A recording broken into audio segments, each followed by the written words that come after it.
Welcome to the Autistic Tidbits and Tangents podcast. I'm one of your co-hosts, Cara Diamond, and I'm Assistant Professor of Educational Psychology at York University in Toronto, Ontario, Canada. And Cara, that was very professional speak. You suddenly went, I'm now in professional voice. I wrote it down so that I would remember the title because I've forgotten it the last few times we've recorded. That's amusing, sweet, funny, and you need to stop doing it. My job is assistant thing at York. I do the teaching. Hello, everybody. I'm in a very weird mood. I am Bruce Petherick. I'm an autistic musician and coach, living in a very, very hot Vancouver. And it's like the hottest day we've had for a year and a half today, and I'm melting. I'm melting. So we flipped. It's quite cool here, and it's been boiling before. And I recognize that the weather that you guys have been having is like much hotter than here, but we're precious. Very topsy-turvy, eh? Very precious. It's my pleasure to introduce our guest today, Kalyce Carter. Kalyce is a Tkaronto, and I hope you can fix that pronunciation if I've got it completely wrong. Tkaronto-based multidisciplinary artist, facilitator, and speaker, whose work is rooted in disability justice, race, grief, liberation, and collective care. Kalyce weaves lived experience with precise structural and cultural critique to unpack the institutional, social, and the subsequent material conditions that sculpt our lives. Kalyce brings a powerful blend of lived experience, a Master's of Arts in Critical Disability Studies, community-based knowledge, and a deep sincerity in everything they do. Welcome to the podcast, Kalyce. Thank you. Thank you so much for having me. That's a well-written bio. That's an awesome bio. I'm so excited. It took a long time. Thank you so much. Welcome to Autistic Tidbits and Tangents. Candid conversations between autistic off-hour professionals. With lots of tangents in different accents. Cool. Okay, first I want to hear how you two met. Oh, so Bruce and I met, so I currently work at Senior Concerts, and Bruce and I met through doing artist training with the artists and that we work with, and doing artist talkbacks to help them get a better understanding of like, what will an adaptive concert experience look like? And through that experience, in both of us, myself, Rory, who is our executive director, and Aaron Parks, who is also the executive director for the Lotus Center out in Ottawa. All four of us at a certain point were doing it, and it was really wonderful to connect with Bruce that way.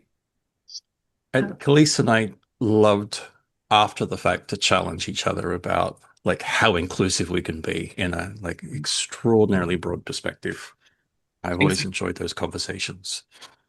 So what does that look like? What does accessible, particularly, I guess, performance spaces, art spaces, what does that look like? I guess for me, at least, the best way to answer that question is to say that it looks like something that's constantly changing. Mm-hmm. I think so much of accessibility is like the stagnation of it becomes like ripe with problems. Yes. And that's one of the things, even though it presents, I guess, like a really big problem to some people, it's actually something I really, really enjoy. Yeah. I love the community and iterative process of building adaptive spaces. And I love knowing that I'm never going to be an expert, Yes. but I can be really great at helping everyone build out what that means. Mm-hmm.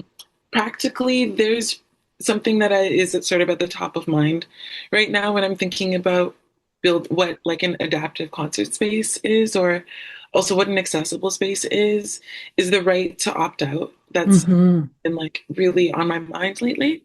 And basically what that is the option to say, actually, in order to meet my needs right now, I need to not be in the space and I need to check out or I need to take a break. And I think in like a very traditional concert space, that is not welcomed in the same way.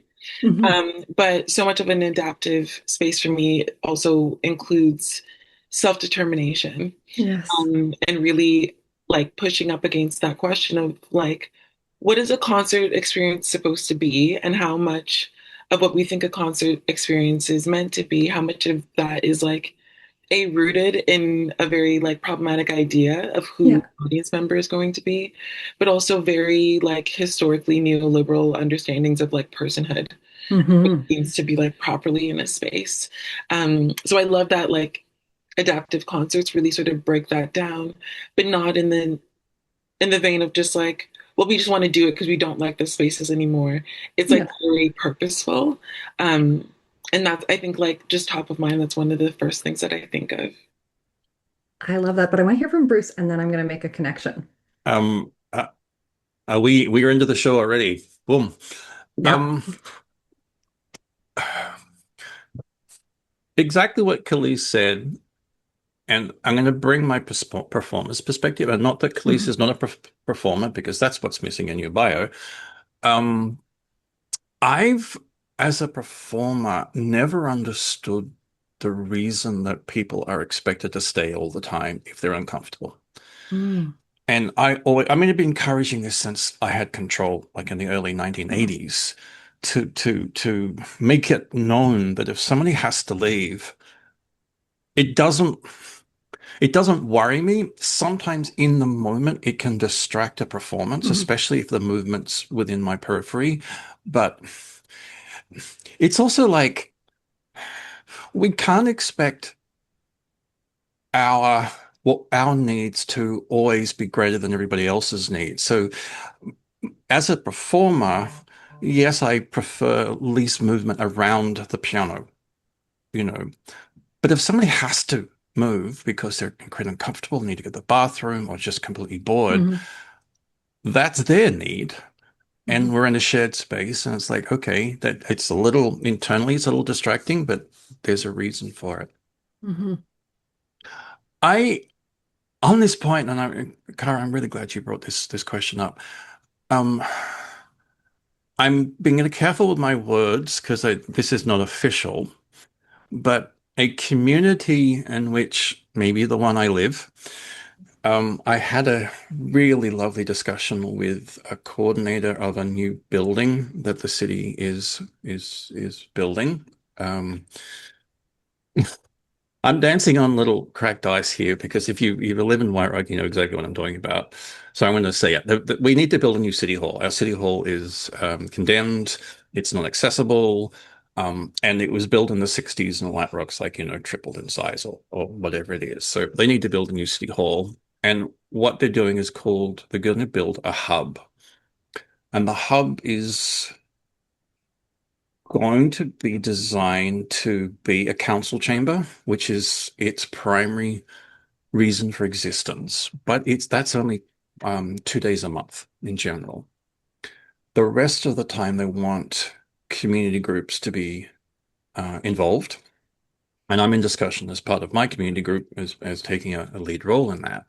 But the important part of this conversation is the director of the person who's project managing is taking accessibility inclusion is like, it's not even step one, it's step zero. It is so early in the process. And he's talking to the architects now, and how do we make this space completely accessible? And it was absolutely wonderful to talk to him. And then he said, what do you think about us putting the audio from the room and putting it outside into the lobby or to breakout rooms? And I'm going, oh my Lord, yes. It's we still don't have concert halls in the country where the audio is delivered to a room for people who need to listen to it in a space, exactly as Kalyce just brought out. Mm. Somebody who doesn't has to be out of the space straight away, but still wants to participate. And this building has been designed to take that into account, like from the start. And it's obviously for council meetings, but it's also for music performances and theatre performances and whatever. And I was so excited, one, to come across somebody. They have done a Rick Hansen inclusion certificate. but they took what they learnt and really have run with it from pre-planning stage. Mm-hmm. It was such and I hope that we can shout this off the rooftops once it's official. And there's still things that need to be worked out. Well, that's Yeah. the beauty of like universal design, right? And how we should be approaching everything. Um, Kalyce, I was making connections while you spoke about like I come from an education perspective. UDL's my jam, and I talk all the time about how it really is this radical responsiveness to who's in front of you, and yeah, there is no endpoint. It is iterative, and that I love that. I love that it should not be a stagnant thing, right? And then as you were speaking, I thought about two sort of case studies I was reviewing recently. One's earlier from Jim Sinclair, who started, I think it was called Aut Treat. It was an autistic-led conference Oh, in the late 90s, and creating this space that many of them had never experienced because they've been to things like conferences that are led by professionals who are not autistic people. And also a more recent one, Dr. Gemma Williams, they created a council and it was fully autistic. And in both cases, they talked about like the adjustment period to suddenly being valued and, you know, creating community norms like, yes, it's okay to leave if you need to. It's okay to say, that you need to be reminded about the purpose of the meeting. It's okay to stim. It's okay to do what you need to take care of yourself. No judgment. And so there was always this like getting comfortable again to be oneself because we're so used to the barriers we have to sort of try to fit up against. And then just, I think the second article referred to it as like a hangover almost, like the neuronormative hangover. And then just this like peaceful, wonderful feeling of being part of a community, accepted as one is. And we need that in all spaces. Uh, so that's my first tangent.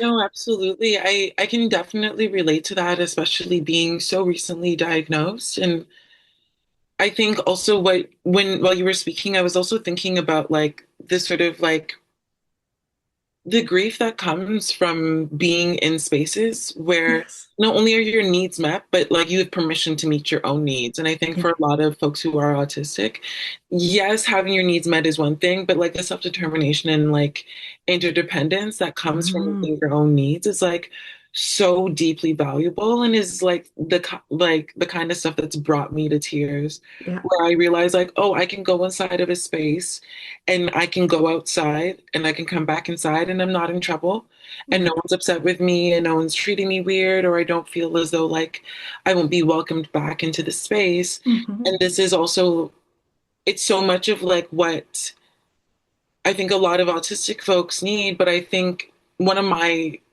I guess like things that I always live by is that like when those of us who are most deeply impacted by a lot of these systems get our needs met, everyone inherently benefits Yeah. from it. Yeah. So like as much as it is something that's really exciting for me, I'm really excited about the potential for these spaces to grow so that it becomes a standard, so that like not only do autistic folks not just have to like ask the question of like, can I sincerely ask a question without being met with being told I'm being defiant? Yes. But right, like, can we like actively fully participate without having to ask for that permission? So Hmm. especially by way of accessibility, I don't think a lot of people understand how not just disheartening, but like impactful it can be to have to ask for your access needs to be met. When in Yes. all actuality, those things could just be adaptations that don't require like asking permission or a paywall. Um, Hmm. Last year, I did a lot of consulting on the Hmm. community centers throughout Toronto, throughout the GTA. And the amount of times I would walk into these spaces and I'd say, okay, well, we need an elevator because this is not accessible. And the first thing that I was met with was like, oh, well, we have someone that you have to ask permission for, and then they'll come down and get it. And I was like, no, that's not, no.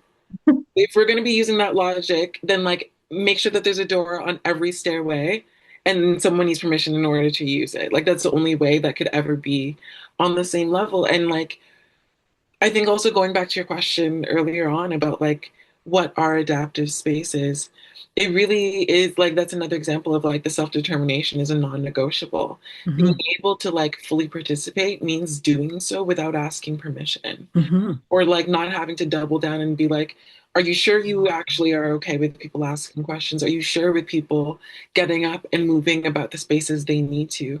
Are you sure that you're okay with people meeting their own needs, even if it looks like they're not listening? Mm-hmm. And that's something that like I know for myself, and even in like the artist talk packs that I do with like Yeah. Xenia and outside of Xenia, a lot of that is really getting not just artists but people in general to really sort of like think about what are your expectations of everyone around you when it Mm-hmm. comes to like being in a space, but also like what are your expectations of yourself and what do they actually need to exist and who are we doing it for? And I think that's also one of the reasons why I love disability justice and I love the work Yes. that I do, because it really is about like how can we challenge the things that we've just accepted as ways that we need to mask and perform and exist in Yes. society. And how do we also ask a question like, does this need to exist? And if so, like, what can we do to work around it? Yeah. And I love your attention to expectation because I think so much ableism um, comes from sort of the symbolic violence, right? Like that we have just internalized these expectations for how people should do things or should look or should be able to participate. And that's something, certainly in my courses that I always deconstruct too. Like, we validate multiple ways of participating, listening, knowing, like, you don't have to answer a question in class. You don't have, it's like, how do we rethink or even become aware of our own expectations and whether or not those are reasonable, you know? Exactly. Exactly. It's the awareness. Actually, boy, do I have a lot of responses. And I'm trying to filter, because Kalyce and I have talked so much over the last couple of years. I'm trying to not assume the knowledge that everyone has of our discussions. The awareness, Cara, what you just said is super important. And one of the things that I loved doing in my early experiences with Xenia was, in Australia, we call them shit stirrers, pointing out that a lot of the artists come prepared. And just to give you a big background, for an artist to do a performance at Xenia, they have to go through a pretty extensive course that has been developed. Aaron and Rory primarily quite a. How long is the course, Kalyce? It's I think it's about 5 hours, depending on yeah. how long it takes people to do. Yeah. I have done it. It's been like many years. So anyway, um, they come to the meetings that we're a part of, or I have been part of, and they are in the main really well prepared about interacting with the audience. And I loved like taking the step back and going like, you're performers, what do you need? Do you see that what you're adapting things for the audience? Is there something that you need to Mm. adapt to what you're doing? And the light bulbs that come up over their heads. Um, Again, the awareness of they're going through a process and they are invested in that process, but not seeing that it also applies to them. Yeah. Yeah. And I've said this many, many, many, many, many, many, many times. I have no idea why we have these cultural rules about uh, being in theater, being in the ballet, being in an orchestra concert, and the rules about you can't stand up, you can't go to the bathroom, you have to wait for a break. Why can't I stand up and stretch my legs? Why? And Kalyce, you talked about it, like, if I do this, am I getting in trouble? Getting in trouble from whom? Where, 100%. from an audience An usher on a perspective, power trip. anyway, I've never really understood that. And the final thing I just want to say from what Kalyce is talking about, um, we are giving the autistic people control the environment. And again, going back to Peter Vermeulen's work about that being so important to be thinking about it, the way we need to interact is to give us control of what we need to have be in control. And of course, not to be ashamed of that, not to be kept. My apologies. I've recently had a couple of conversations with people in wheelchairs, talking about one having to ask permission to use a bathroom that involved three elevators, a person with a key, and then the person with the key didn't return to unlock them. And I'm sure this person's going to be one of our guests, so I'll let them fill you in. But I mean, that's bad. The worst story was in the local school district. In certain schools, some of the areas are not fully wheelchair accessible, and everyone's aware, and they're slowly going up. But during a fire, they have these special wheelchairs that can go upstairs really, really quickly in case of fire. You have to request them. Sorry, so you have to predict when the fire is going to And happen? you need somebody like a fireman or a fire person has to deliver it and help them. And so the official solution is they're supposed to shelter in place until, and the teacher, we're talking about a teacher. So of course, their primary responsibility is getting the kids out, because you and I would do that straight away. And then we shelter in place until. That is outrageous. And the problem we have with that is it's outrageous. There is a solution. And because the building is old, it takes time for us to retrofit these things. And neoliberalism, yeah. Yeah, which is why it's better not to retrofit, build it from the ground up. But yeah, you looked like you wanted to say something, Kalyce. Yeah, I was just gonna say that, like, it's infuriating, and I think so. For context, I can walk. I deal with chronic pain, and it's really severe. However, like, I navigate the world walking, so I'm not asking specific questions about getting access to washroom stalls or navigating in a fire. Like in a fire, I know I can get myself out.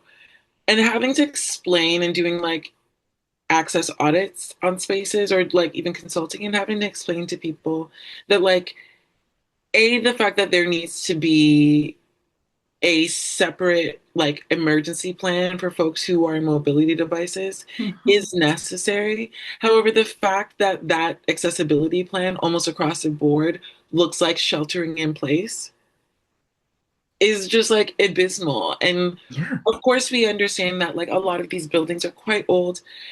I understand that. I think it's an example of like two things can be true at once. Like, yes, it can absolutely be true that these spaces are very old and therefore deeply inaccessible. What is also true is that disabled people have existed from the beginning of time. And what is also further true is what is the message that this sends? Disabled bodies are disposable. 100%. 100%. And that's like, I think so much of the work that I do around like building accessibility into performance spaces is like one really beautiful, like sort of like cut of the pie of what I do. But I think the entire pie is really getting people to think about like, what are the material costs to inaccessibility, and how does that perpetually impact how somebody can exist in this world, right? And then also really looking at folks who have that lived experience around disability, being neurodivergent, being chronically ill, and really looking at that and saying, like, what are the things that we've internalized as a means of like safety, but also what are the things that we've internalized that we've not even called into question about our sense of worth as it relates to like just existing in this world. Because I find so much of accessibility is either, okay, here you get your accessibility for all you disabled folks. And for those of you who are not disabled yet, we're going to teach you how to be nice. And I'm really more concerned with like, I mean, you kind of got to be nice, and if you don't want to be nice, it doesn't mean you can't be accessible. However, bigger issue for me is like, how do we create spaces for folks who are disabled, for folks who are neurodivergent, to be able Mhm. to like meet their own needs with agency, while Yes. also getting like a cultural shift to really take place on how we understand accessibility. Because Hmm. it's not as though we don't have legislation behind a lot Right. of these things, but the fact that we have legislation around like access and spaces, well, we still don't have any sort of cultural understanding of why like it's not okay to let someone shelter in place if there's a fire. Actually, Like that's not okay. to make Yeah. the situation worse, I'm talking about also those rules that we need to pay attention to. This particular person teaches at a grade level that traditionally teaches in the basement. If they taught in the ground level, the ground level is wheelchair accessible. So again, it is dangerous for this person, dangerous, life-threatening for this person to work in the basement. Why cannot this school shift the classroom up? Like, Well, I'm sure you and I could come up with 5 or 10 rules, but none of them are valid. and you can come up with 5 or 10 things people might say, like, oh, they should just move schools. People shouldn't have to leave their workplace. And it's also thinking of like the sum of experiences one has as a disabled person, right? It's not just this one instance that's problematic. It's like this happens repeatedly in sort of micro and macro ways. And just like Kalyce, what you're saying too about like what do we internalize, from those interactions. I do want to ask you though about competing needs because often people have competing needs and like what does that look like in the spaces that you are in and how do we navigate those sort of nuanced conversations? I so unlike I think a lot of people who work within accessibility, I look forward to navigating those things. Me too. That's why I'm like smiling. I'm like, You know, primarily because I'm like, this is the iterative process that we're talking about. This is how we imagine and then like accommodate and adapt and have mainstays of like new ways of engaging with these spaces that we otherwise didn't think would be a thing. So something that oftentimes comes up for me in a lot of the spaces that I work within inside and outside of Xenia is sensory needs and how people can navigate sensory needs in a lot of ways. And oftentimes there's friction and they rub up against each Mhm. other.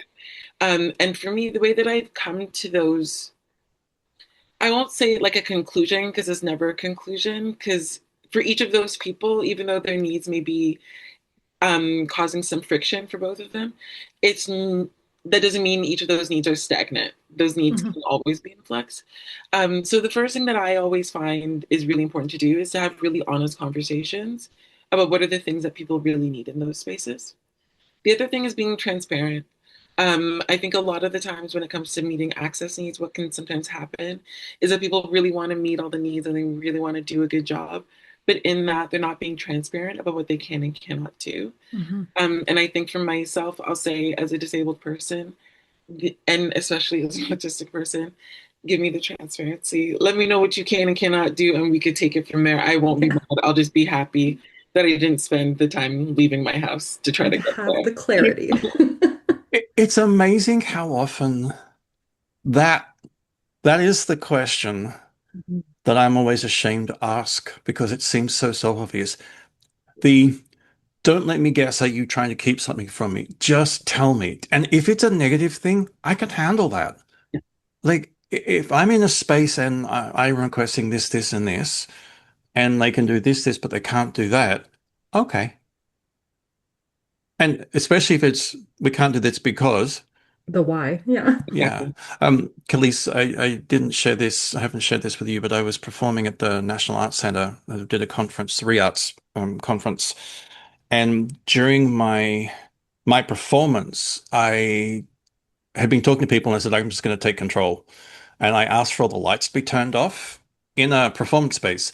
And I was expecting them to say, no, we can't because fire safety. Mhm. That is fine. what the guy behind the desk just went, oh, your lights off? Yeah, sure, boom. I was like, okay, that's kind of cool. So it's that transparency, but it's like, why do we need to ask for that? That should be so obvious. And I think people are scared that they're trying to be accessible and they're not going to meet us all the way. And it's like, that's okay. If you tell us why, that's okay. 100%. Yeah, the transparency is such a big thing. And it's like, for me, it's a huge form of access. And I know something that I've had to explain to people, especially when that sort of nervousness about saying, like, I don't know if we can provide X, Y, and Z. I have to remind them that, like, when I'm asking for things and I'm asking for transparency, the thing that I'm asking for is not something that is like, I'm not asking in a customer service way. Yeah. I'm asking in a, like, if you can't do it, I'll figure it out kind of way. And I think so much of how people understand access needs is like a leg up or a gift, or it's like an extra thing, or it's special treatment. So if you don't get it, you're going to be upset. And it's like, that's not necessarily true. What's really important is letting people know what you can provide.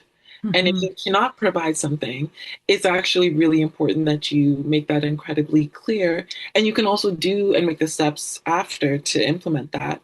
But really letting people know what they can expect is really, really important, not just by means of being able to prepare, but also by means of, like, I know for myself as an autistic person, that's like a very principled thing. And if you can't be transparent with me on, like, what you can provide, I'm not going to be in that space again because I cannot trust to be in that space. And that lack of trust then, isn't it? It's like the minute we are given a space where we lose trust, you've lost the trust. And it's going to be so hard to get that back. Exactly.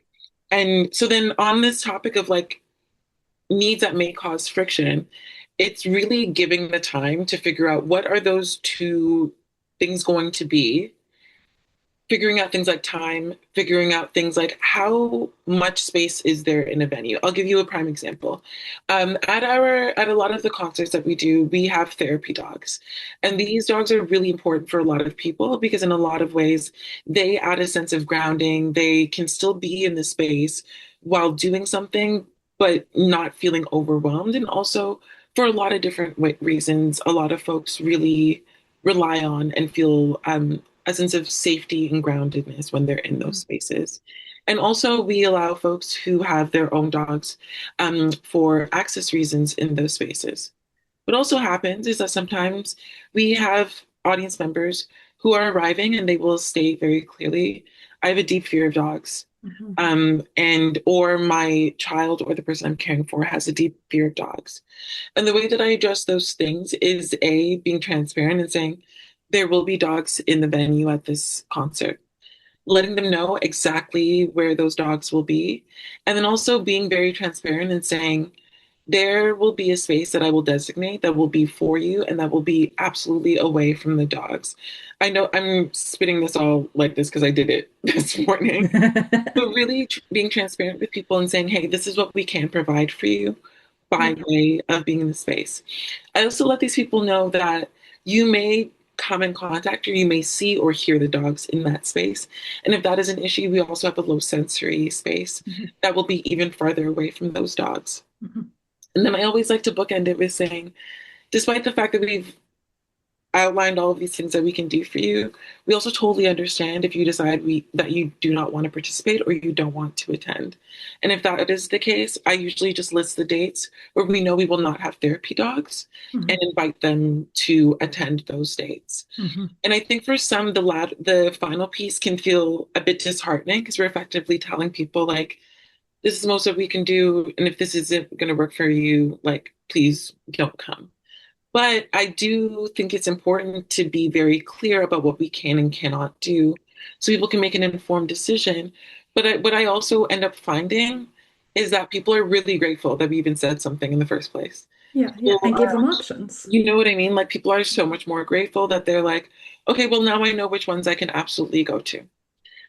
So these are the things that happen. And then also sometimes it happens where we cannot come to a conclusion on what this is going to look like in the space so that everyone can get their access needs met in the exact same way. And in those times, I've asked people, okay, what can it look like? Does it mean that you're going to come to this event specifically and I will cover the cost of your ticket? This is more so in other events that I've produced. Or does it mean that I'm going to create a hybrid option for you specifically? Here's a Zoom link and here's how you can participate. And we've been able to work things out like that. But like I've mentioned, being able to navigate these things is always something, it always develops into an adaptation that is like a non-negotiable and a mainstay in how I just approach the work that we do. I have to point out, I want to honestly reflect what Kalyce has just talked about, because they were involved in a performance when the performer doesn't feel very comfortable around dogs. And you said exactly the same to me, basically. And of course, the only option I had was to come to a later concert. People come and listen to me, and I'd flown out to Toronto to do it. But listeners, please, that's exactly the process. I am not deeply fearful of dogs, but I am really uncomfortable about dogs. And because I'm also a bit more mature, I've been around service animals before, I recognize they're not the fears that I have of the random behavior, which is the big thing for me for dogs. And Peter Vermeulen, lack of control. But it was also still, it was a little apprehensive for me, and you and I and Rory was involved in that too. You know, it was a great experience to sort of go. This is, let me just to maybe explain for this. We were in the basement of Meridian Hall, a very open area, and the dogs were like in a back corner. Were they fenced? Was there a little? Yes, they were. They were safe. And it was like, okay, cool. I can see them. I talked to the handlers, and I was like, okay. And it was very reassuring. Well, and to me, something that's coming to mind is a couple of years ago, I was invited to speak on an education panel about disability, and maybe there were 200 people, or I don't know, a lot of people in the room. I was masked, and one of the other panelists was deaf. And what was interesting was it wasn't him who was like, you need to take off your mask. He completely understood. And then I had to sort of go, haha, competing needs to the organizers of it. And then he and I figured out a workaround. You know, I was seated right next to him. We had the live captions on. When I'm in professional Kara mode, I have my theater training, so I do enunciate quite well. And I slowed down, right? So we didn't end up having an issue, but he completely understood that this was a need of mine, and I understood, okay, I understand why this could be problematic for you. What do we do? What's the workaround here? Yeah, I always tell myself, or like even when I'm engaging with other folks who do accessibility work or they're starting out, and the sort of fear of like, well, what if I can't do it? Are they going to be upset?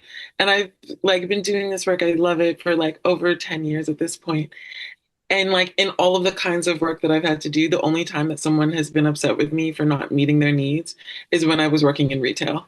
Right. I never had to experience that with like within access spaces or with other folks who are disabled, because there really is this like collective understanding of like, this is our work. And I also understand that I need this care. So like I can have the leeway to be able to do this for other people. And it's not something that needs to be rehearsed. Like there's a fluency in it, which is like why I love community with disabled and neurodivergent folks. Agreed. We also have to learn that disabled people can be jerks as well. 100%. Anybody can. It's like you bend over backwards and it's still a complaint. It's like, well, okay, like, okay. And I know personally, when I'm doing my inclusive work, I forget that. I forget that there is a limit. I also forget that there's only so much I can do. There's only so much, and from a professional perspective, sometimes questions to be asked is like, obviously this is in the music context mainly. It's like, this is not going to work for these very specific music reasons, and I'm sorry. We are talking about inclusion in the music performance, and there's certain fundamentals that you can't fix. And I do think too that, well, this is supported by research in intersubjectivity between, neurodivergent, well, across neurotypes, I guess, communication. Those of us who are neurominorities and or disabled do tend to make more generous assumptions of others, right? So again, not everyone will, but we tend to be more understanding of other people's experience of difference. And, I don't need to specifically understand exactly what is disabling or what someone's access needs are. I can relate to it through my own, even if they're parallel and not intersecting, right? I do want to circle back to grief and diagnosis because you brought that up and it's such an important topic. So, first of all, personally, what was late identification like for you? So late identification, it was sort of like a combo pack of like diagnoses that came exactly last year. And I think for me, it was like having to advocate for myself so much, but also being a Black, queer, non-binary person, there's very specific ways that like my connection with the medical system is like fraught with trauma and a lot of violence. Mhm. So having to do that in very specific ways.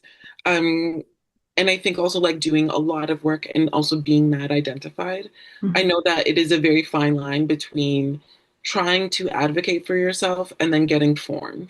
Mhm. So like a lot of that was wrapped up in it. And then finally being able to connect with a doctor who was like, okay, we actually need to start taking things seriously and receiving my diagnosis of autism, ADHD, and complex PTSD. Mhm. And really learning, it illuminated how many things in my life did not make sense. And all of a sudden, everything made sense. But the grief of it not making sense for so long, like, floored me for Mhm. like a solid year, to be completely frank. Um, and it's interesting because I run a grief organization and I love it. But also, grief is one of those things that you don't really realize until like you're in the messiest part of it, that you Mhm. realize, oh, this may be grief. Yes. And so for me, when it comes to that question between like grief and diagnosis, there were so many feelings of like, how did I, how could I have internalized so many ideas about who I was as a person Yeah. so much that it alienated me from being able to understand like just how I was literally born, like Yes. so much of that. But then also so many parts of myself that I thought were just intrinsically and like almost like genetically down to the fabric of who I am were wrong, were actually not that. I was just neurodivergent. Mhm.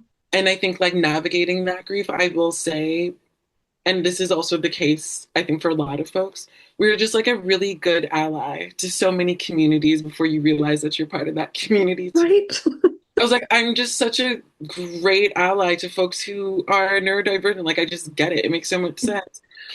And then I got a degree in it and then started doing work in it for like over a decade.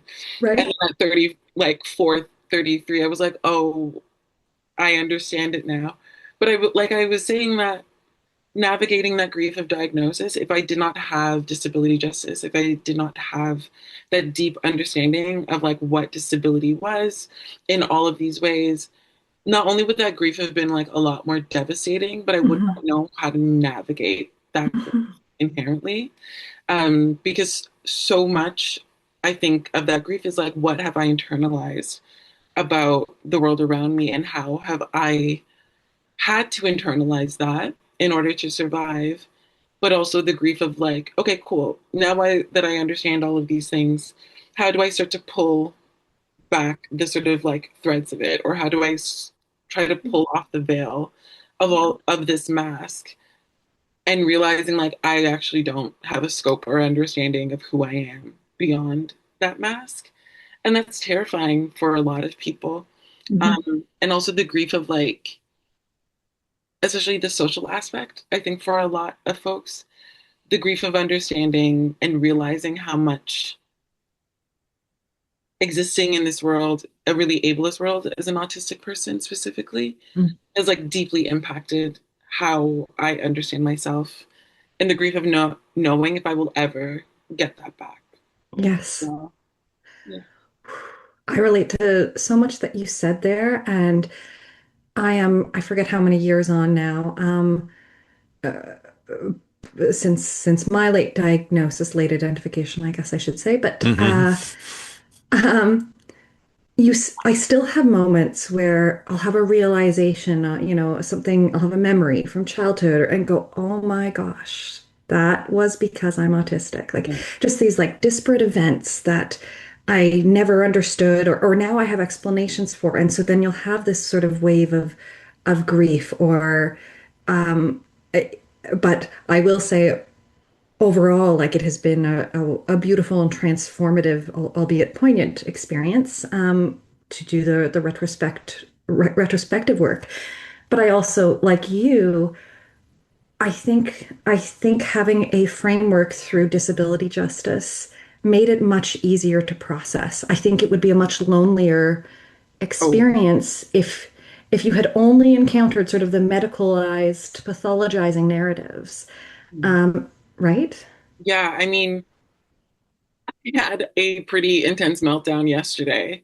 And I know for myself, like, if I did not have the combination of like disability justice and community and so many things prior to, I would like not have been able to recover from that.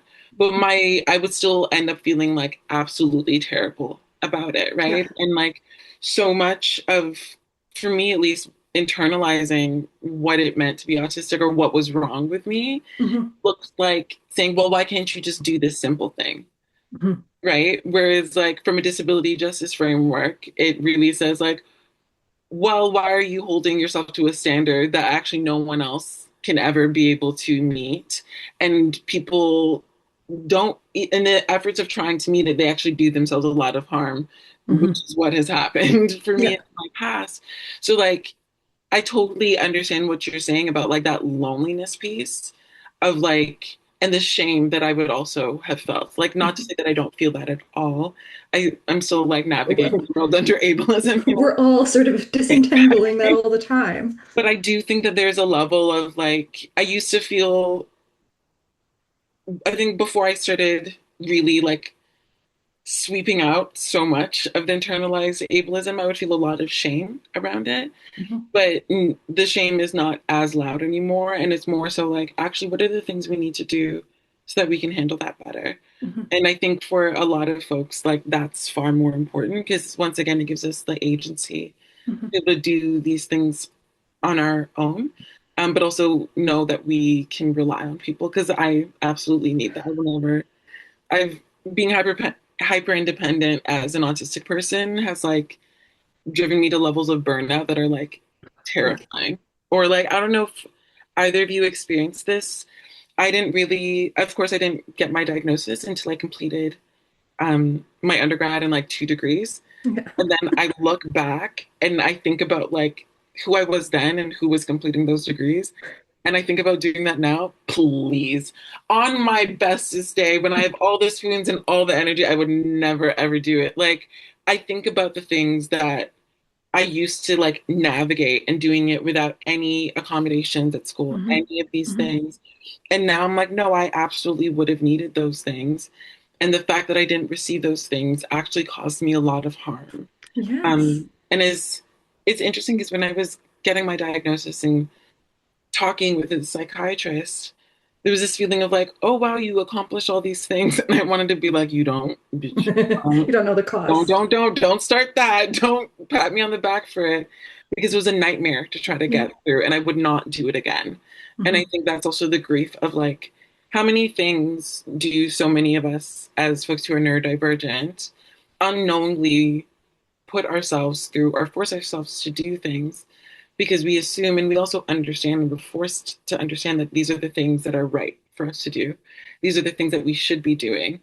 So Yeah. much so that like I think for a lot of us, especially if you realize later, especially later in life, the grief is like, I don't know what to make of my life. Mhm. Like, I don't know what to make of my life at this point. And getting really honest about like working 5 days a week is a recipe for like a level of burnout that is like medical, like really, Yep. really, really terrible. Mhm. Um, and I guess like the other thing that I have preemptive grief about, and preemptive grief for anyone who doesn't know is like having grief before about a situation before it even happens. Mhm. I think for me, one of those ways is the way I will constantly have to like pull beliefs out of myself that I've internalized. And it feels like starting over sometimes for me, of saying, like, for example, realizing that, like, oh, I need to work in a very specific way. I Mhm. can't pivot. If I'm working on something, I cannot be asked a bunch of other questions about something else. And if I do, I may cry and it may be too much for me. I can't mentally or emotionally handle making too many decisions, or else I will have a meltdown. But Yes. ask me to write 1,000 words on like adaptive concerts, I can do that in like under an hour. And Yep. like berating myself for not being able to do both is like a form of grief that I will always, I think I preemptively am like, okay, we're gonna have to deal with that. And how do we deal with that? But yeah, I think that's a huge part of like how I understand grief and my diagnosis as well. I want to give Bruce a chance to comment because he's been quiet for a bit, but a quick comment on what you just said. Um, I feel like for me, something that has been quite healing, I still obviously have those feelings of shame, feelings of grief about things, but I have so many friends who are neurodivergent, disabled, and being able to go, okay, what would I say to this person if they were going through this? So, like, community is it's so important to self-acceptance because when you can extend that to others, it's like being autistic, it's like that's a rule now. I can extend this to others. I have to Real, yeah, have to extend it to myself. 100%. Bruce, any It's thoughts on the lots of them. And quite listeners, sorry for the morbidity of this. I didn't have these frameworks that both you had. And this is like, you are both very dear friends of mine who I've worked with for a number of years now. And this is a brutal realization that um, if I was going through this journey 20 years ago, I wouldn't have made it. I didn't have that, 20 years ago, well, let's say 30 years ago, I was in the middle of like being a famous musician and doing lots of music theater and things, but there was no community. I didn't have friends. Um, the time I was married, and maybe a group of five people, but the difference when I was going through the discovery for me is the first thing I found was Facebook groups. Mm, And much as now Facebook is a eternal pit of hell, it has its uses, and I got that community. I did a lot of reading, and again, like if I wasn't somebody that was as literate as I am, and I just mean that I've always read books, I've always hundreds and hundreds, artistic, right? Um, if I didn't have that ability to go and get books and look and see stories, I don't want to think about what would have happened. You know, mhm. Cara, meeting you relatively early in my journey, um, was super helpful. One, probably because you were the first person I diagnosed. No, I was like, I'm peer reviewed. That's a great way to look at it. So, Kalyce, just to fill you in, I knew about Cara through a podcast at Autism Canada, and basically everything Cara said was just like, "Oh yeah, this is of course, this is great." And I was working as a contract teacher at the time. And I was There's a like, few okay. things I would change. A couple of things about reward systems. Like, oh, no, get rid of behaviorism. But there was so much like, oh yeah, I'm connecting. And I can't remember if Julie, who was doing the podcast, connected us or you and I connected. And then suddenly I was like, oh yeah, you're going to be my friend for life. Are you sure you're not autistic? No, no, no. Yeah, you Okay. you started like pebbling me with articles and going, "What's your take on this? What do you think?"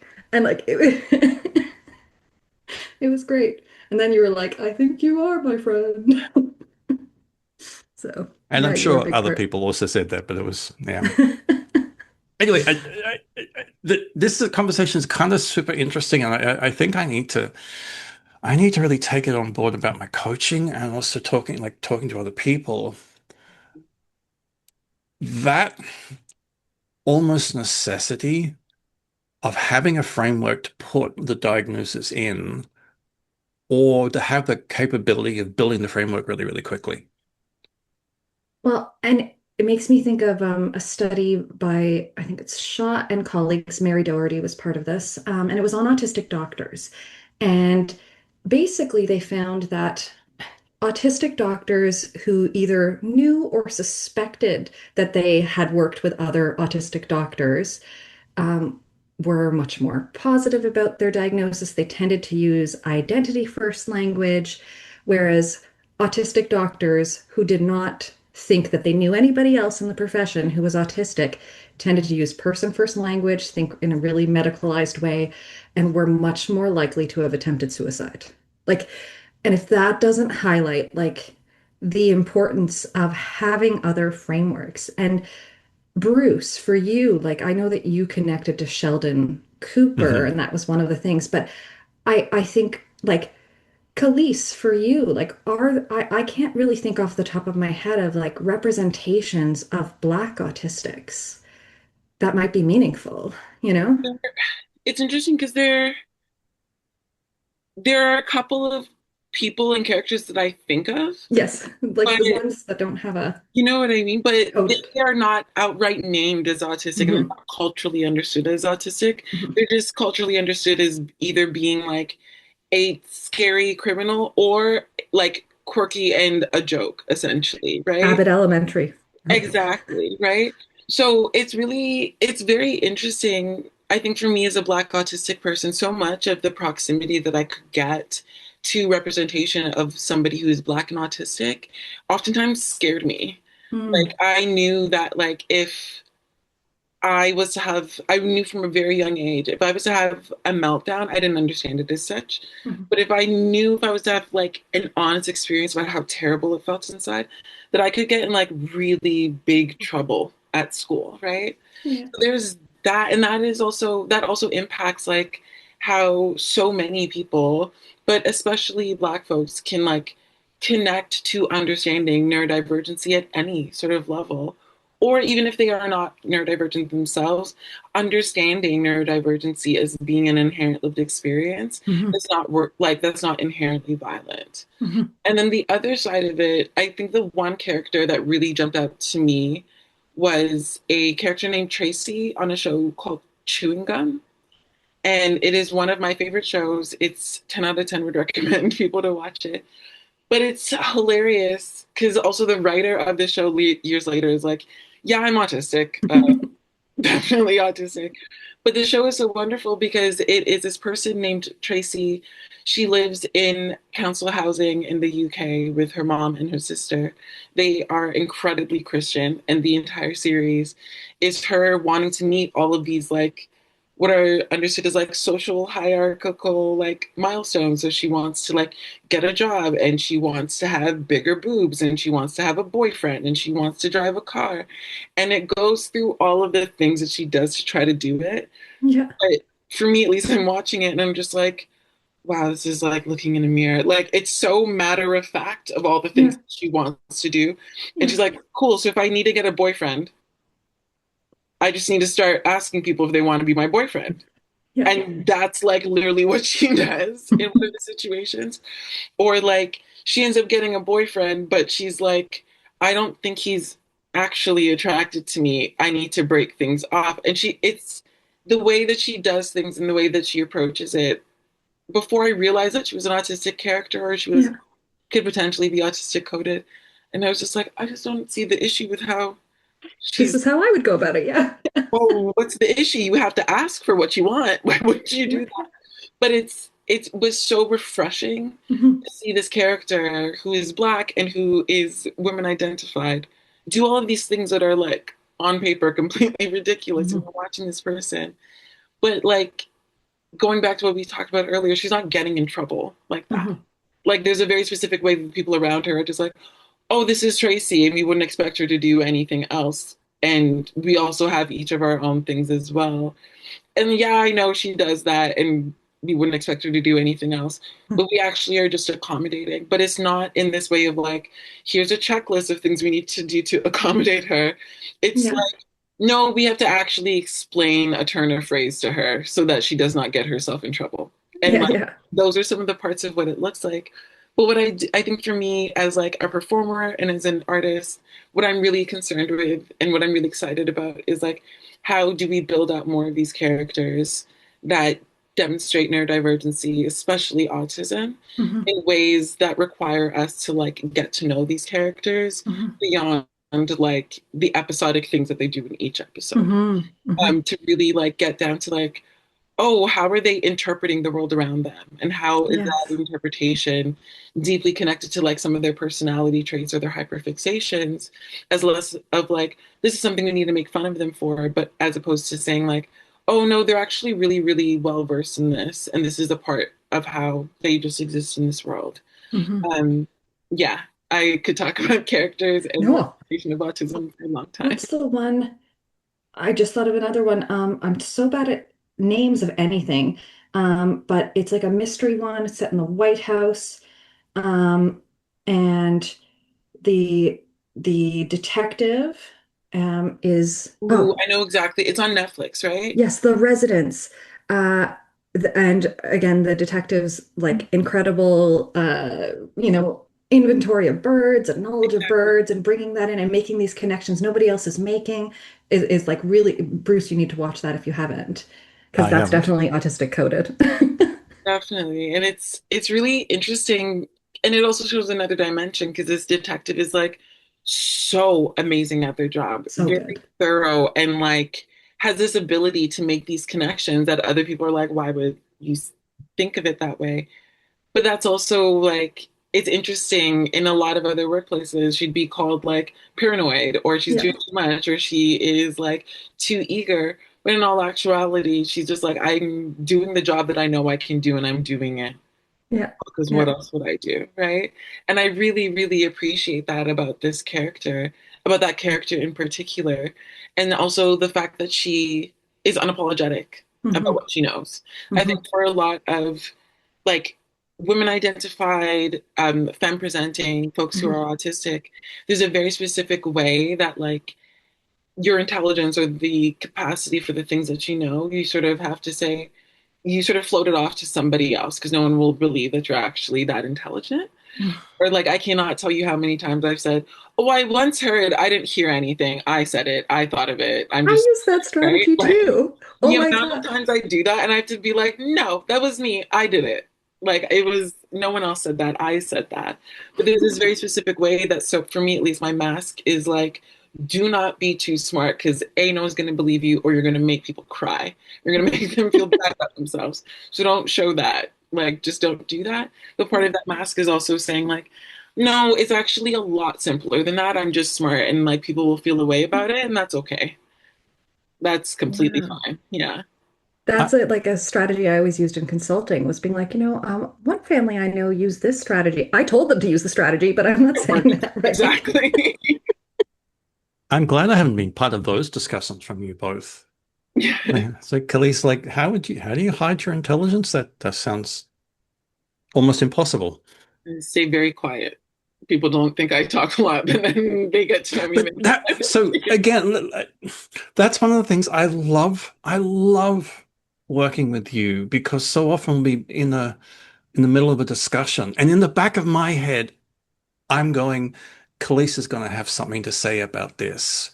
Um, and Quite honestly, sometimes, I mean, you and I have very similar thoughts, and sometimes it's like, I'm not going to say it because you're going to say it better. You're so And that has happened many times where it's like, oh, yeah, what we need to do is like, oh, Kalyce is going to be able to say this better. So I'll just, Kalyce. thank you. Now, as obviously as white autistics, I look extra white because my camera does something weird. Like I'm actually pinker than Bruce most of the time. But like uh, how do we advocate in ways that can be more affirming of intersectional experiences? How can we make, obviously shut up sometimes and move aside, but like, what else can we do? I think one of the biggest things in like the work that I do, especially consulting around like intersectionality and disability and what does that materially look like, is understanding that like getting things right is not as important as being accountable for when you don't get things right. Mm. We're gonna mess things up, and I think especially for white autistic folks, that is just part and parcel of what's going to happen. Yeah. I think another thing that would be really, really important is like to not assume that our experiences are like the same. Mhm. Intersectionality, um, coined by Kimberly Crenshaw, brilliant 1989. She said it in a journal article where she talks about the fact that when people have layered identities that are intersecting, the impact of social, political, cultural, like institutions are all that much harder and magnified, and therefore that violence is a lot harder. So for folks who are autistic and are also racialized and are also dealing with a lot of different intersections, the potency of how they're dealing with ableism is a lot Mhm. higher. Mhm. And also negotiating what they're dealing with to and what form of prejudice they're dealing with is something that is sort of like an ongoing thing. So really understanding that there are deep differences between our collective lived experiences and that autism, even though we do share that diagnosis, is definitely a huge space for that. I think also making sure, like you mentioned, like learning when it's time to just like be quiet. And something that can also be really helpful is doing the work of listening and also stepping in when it's like, actually, I, as a white person, need to have a conversation with another white autistic person to help them understand what the true issue is here or what needs to change here. Those are Mhm. the things that can be really helpful. Outside of it, just taking the emotional and mental labor off of folks who have very intersectional identities, but also understanding the power and privilege dynamics that can be at play. One of the most supportive things that can happen is really taking away that labor of having to explain your personhood as an autistic person Mhm. to another autistic person can be really hard. So really making sure that like white autistics are doing that, but Mhm. before that, asking permission. Mhm. So because I know for myself, there have been times when I've had really solid accomplices who are white and autistic who are really eager to go and speak to somebody about their verbiage or how they've approached me. And I've had to say, actually, right now is not the time, or I'm never going to have to see this person again. I want to save both of us the time and effort of this. We're good. Just leave Mhm. it. And that is what is needed in those situations, even though in that situation, that person who was willing to go and speak for me felt really confused about why I wanted that to take place. And it wasn't until maybe like years of us being friends that they were like, actually, I understand now why you have to deal with it that way. Yeah, yeah. To navigate, like in that situation, I had to navigate being called angry and an angry Black woman, even though I don't identify that way. Mhm. So really having, I guess like the last thing that I will also say is that it's really important for white autistics to understand that there is a reflexivity to being racialized and autistic, and also having and having intersectional identities and Mhm. being autistic. There's a reflexivity that is exhausting and Mhm. brilliant that is always required. So that like really understanding that that labor exists there and really figuring out in what ways with consent and with permission can I alleviate that labor, even if it also just means saying like I can listen. I may not understand everything, but I can absolutely listen Mm-hmm. to you, and support in the ways that you feel are the best. And then sometimes I can also be like, actually, I'll take a step back because I may not be the person you want to hear from right now. Mm-hmm. And not taking it as a slight, but really saying, oh, actually, the best thing that I can do is like give you the space to be surrounded by the people who can best support you right now while you hold the knowledge that I'm here to support you in the ways that feel good for you. I think that can be some of the most like caring and like I don't want to say loving, but sincerely like caring and meaningful work, Mm-hmm. that a lot of white autistics can do, and also autistics who have privilege, whether that be by means of gender or sexuality or class. Um, Really understanding the ways in which we can show up for each other in those ways is really, really, really huge as well. Oh, sorry, another thing I will say. Please. Um, Something that I think a lot of white autistics can do for racialized and indigenous autistics is supporting us with navigating the like bureaucratic bullshit that is trying to get support, or navigating the administrative nightmare that is Mm-hmm. trying to get any form of supports, or even giving advice on that sort of thing. Mm-hmm. That is like one of the hardest things I know for me to navigate, and not knowing what is what and all of these things. And I found that, like, especially, not exclusively, but especially amongst folks who are white and autistic, the understanding of how to navigate those things is the fluency is a bit higher. Mm-hmm. So being able to share those resources is like, mwah, chef's kiss. That is so Yeah. valuable. I've been one of the things I want to start. I just switched institutions, so I'm not going to start this year, but I have pitched the idea of wayfinding workshops, Uh, um, at and your university? not just happening once, right? Not just happening in August when everyone's overwhelmed, but like there are so many people who are going to benefit from having processes and things be made more transparent, whether they're autistic, whether they're first generation at university, whether English is a second language, like clarity helps everybody. Yeah. Yeah, Can you I did my master's at York University, and I left and I was like, I don't have to do this again. I'm so sorry. I don't want to navigate this place. Sorry, Bruce, go ahead. No, no, I was I'll just going pick to your say, brain later because I want some ideas. Cara, can you explain? I don't know what a waypoint So workshop is.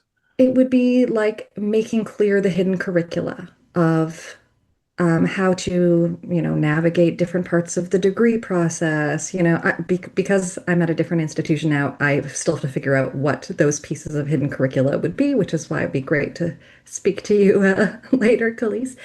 But like certainly when I was doing my PhD, I was so lucky to have somebody who was like a mentor to me, who I could ask every step of the way, like, who do I talk to? How do I do this? What happens? And they thought ahead for everything. They booked the room that I was going to be defending in for me to practice in. Like just things I wouldn't have thought of for myself, but like I found navigating things so hard. And certainly coming into this role too, it's like, well, who's responsible for what? Who do I contact with this question? How do I like sometimes, and this is not specific to any particular institution, but sometimes you might have a question and you ask someone and it's just like it's not my role, and we need people to actually go, it's not my role, but let me find out who I can connect you to, right? And I've seen this even in school boards, like parents. Many of my students came from families who had recently moved to Canada,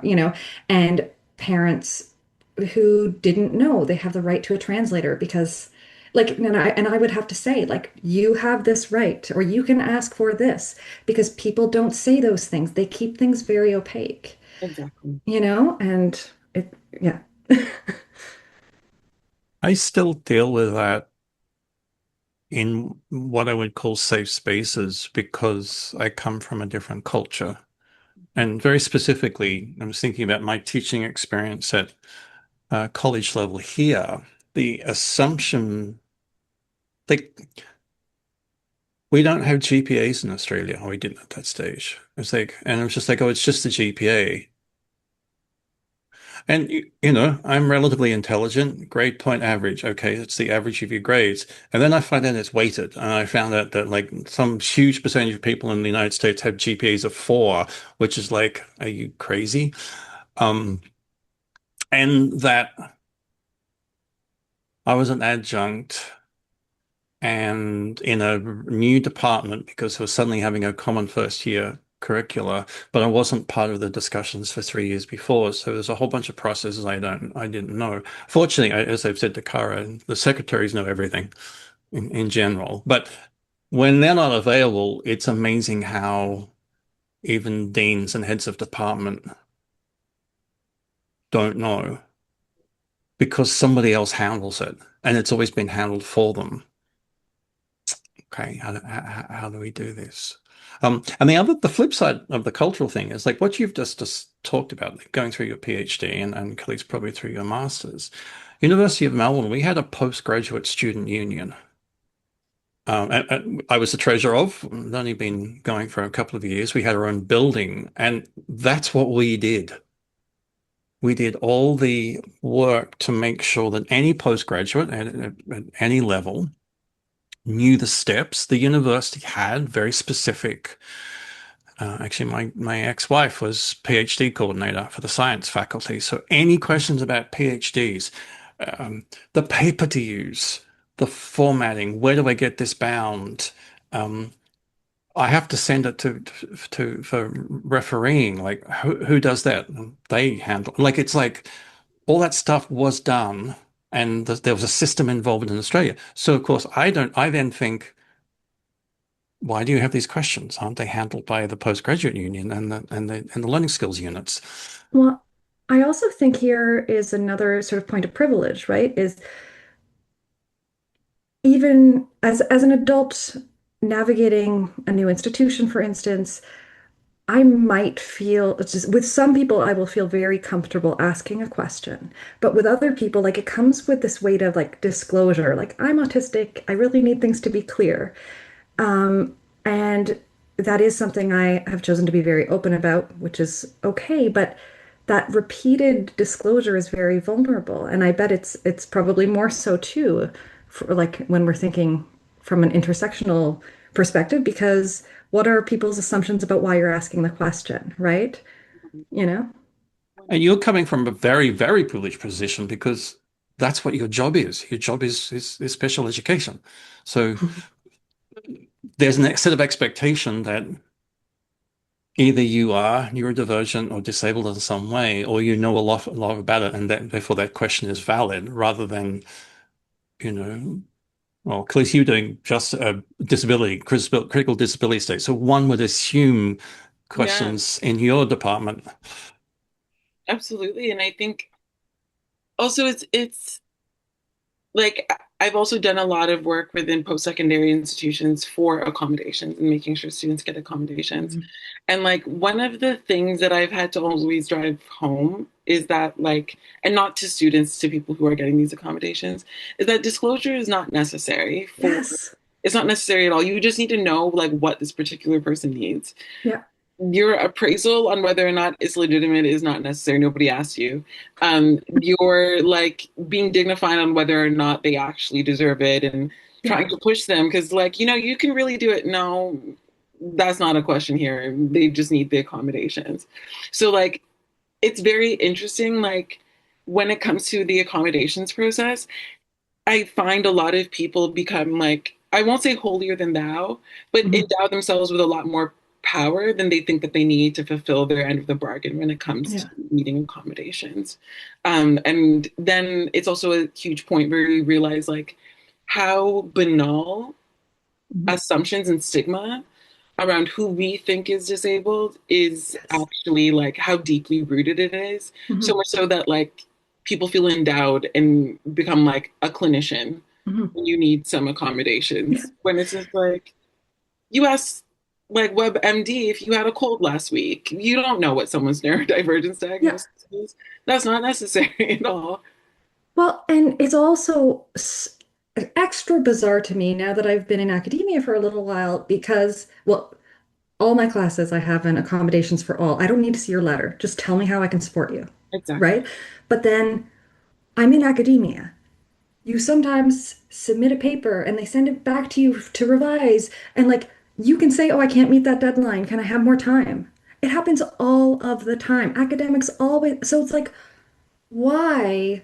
Why are you then gatekeeping this for other people who need something different? And it's like, you use Google Calendar because you can't fit it all in your brain. Like, come on, why are we denying this accessibility tool? Like, There it is. I like so much. I feel like so much of my life is sitting here and being like, so why? Why is that a thing? Why are we doing it like that? We have a drop down list of all the things that we could do. Why are we doing it this way? And it's like it's so much of it is rooted in like this unnecessarily sort of level of exclusion and yes, social hierarchy, yeah, which like I've tried to make sense out of that, and no, it's too much. But like it is for me at least, it's infuriating to watch how like salient it can be and just like tiny ways come up to the point where like you are looking for accommodations, and I can't think about how many people, not just students but just in general, have convinced themselves out of the accommodations that they need simply because they're like, I don't have to ask for it, I don't want to go through a bunch of hoops for it, I don't exactly. want to go through how deeply I have to be surveilled in order to Mhm, just like get my needs met mhm. that were said that everybody was going to meet. Like, Yeah, it is just the process of getting your needs met should not be inaccessible. And the yes. fact that it is demonstrates how, like, we can sort of like tape accessibility into places, but it'll just be like a varnish on things. But in all actuality, like Bruce mentioned earlier on, it needs to be like at the very beginning. Like Hmm. it needs to be step zero. It needs to be how we are like functionally imagining Hmm. what these spaces could be like and what these processes need to be. And that imagination also needs to include a lot of different lived experiences, Yes, or else we're actually just like curating a very pristine yeah, replica of what we had before. exactly. My daughter is required for her job to do I won't say what it is, but it's a necessary part of her job. Government certification, you've done this so that they can do this job. And my wife had to do it as well. It's a 12-unit course, but you can't pause it. So they both had to have a phone as they were doing the course, and they're taking screenshots of the important, like there's a difference between, the question she had today was, what's the difference between A and B? And you had to be quite specific. And the only way she could do anything about it was take a picture of it because she wasn't allowed to take notes. And I think you get 20 minutes to finish it, like each module. And so if you pause, you're going to go over time. It's like, Terrible. So WTF, WTF. And it's having done some of these before in my previous job, they're box ticking. 100%. Yeah. I had to do a health and safety, okay, because I was working from home, and it was mainly about how to handle dangerous chemicals. I am now allowed to handle dangerous chemicals in Ontario. I didn't like I'm good at this. I just listened to it and got the 4 points they're going to ask me the questions for. I ticked my box because it literally is a box ticking exercise. But the fact that it can be flipped, and if I really needed to know that, the actual presentation was horrific. And most of the, sorry, Government of Ontario, but your government module programs are like horrific and non-accessible. Um, the box ticking without any concept of like this is actually really super important. There it is.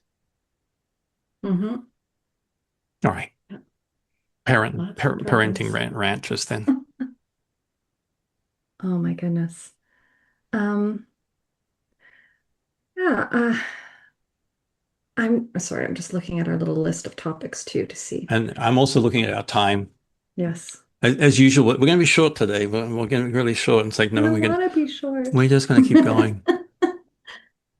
Uh, I I really also appreciate in your work the link to collective imagination, because it, again, like we've been talking about with accommodations processes, so often it's like, pick from this list. That is not accessible. That's not responsive, Exactly. right? Like, so tell me from your perspective, like, and again, this is probably a broader question, and what are the possibilities that become potentially possible when we co-create, when we co-imagine better?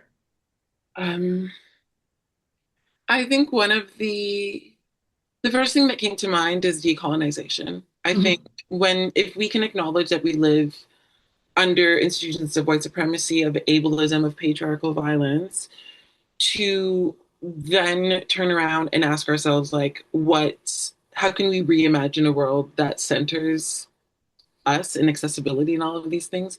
It really does require us to reimagine, like, how we engage with ourselves, how we engage with the world around us, and also how we understand, like, what care is in the first place. I think a huge thing that I've learned through accessibility is that what I think is care is like too much for a lot of other people. Interesting. So, for example, something that I think is a huge form of accessibility and something that I do, like within the programming that I do or just in general, especially if it's in person, is if I'm meeting with a group of people. For example, I used to do a lot of work with youth. And if I was meeting with those youth, making that experience accessible for them meant giving them bus tokens to get there. Mhm. Making it accessible for them was giving them a stipend because they wouldn't be working. They would be at this event. They'd be Mhm. at the workshops with us. And then another part of it, and like a mainstay for me, and when we're thinking about collective care, is feeding them. Like that Mhm. was a non-negotiable. And part of the reason why, like, when I'm thinking about like collective care and how is that connected to like our imagination, being able to feed people and making sure that after people are leaving me, they can get their needs met and that they have food in their stomachs and they won't have to worry about a meal for that day.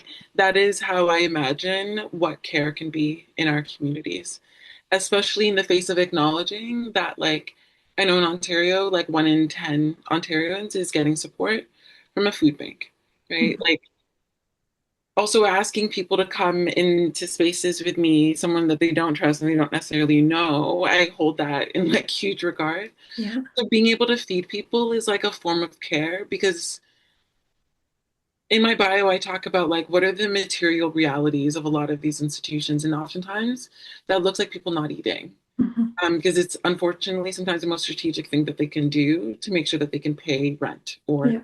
pay their bills, right?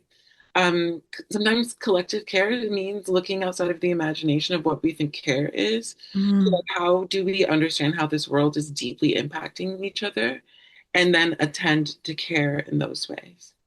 Another example of like how I imagine or how I want to reimagine accessibility, especially with as it relates to collective care, is within accessibility spaces, within adaptive spaces. We oftentimes, especially when it comes to disability, usually we're thinking about physical accessibility. We're thinking about having ASL interpreters, sensory needs. What I'm also really thinking about is how can we build up more accessible spaces and reimagine these spaces for folks who've experienced trauma Mhm. to be in these spaces. How can we also reimagine spaces for folks who experience really debilitating amounts of chronic illness, Mhm. to be in those spaces? And part of that imagination is like, what are we expecting people to show up as in these Yeah. spaces? I know for myself, as someone who's diagnosed with complex PTSD, the option to be able to leave these spaces is a huge access need for me. And if I can't do it, I probably won't end up showing up. Because for Yeah. me, being able to care for myself is not pushing myself past my point. But Yes. experiencing care from other people can sometimes look like, we love you, we're so happy that you joined us, and we totally understand that you need to go.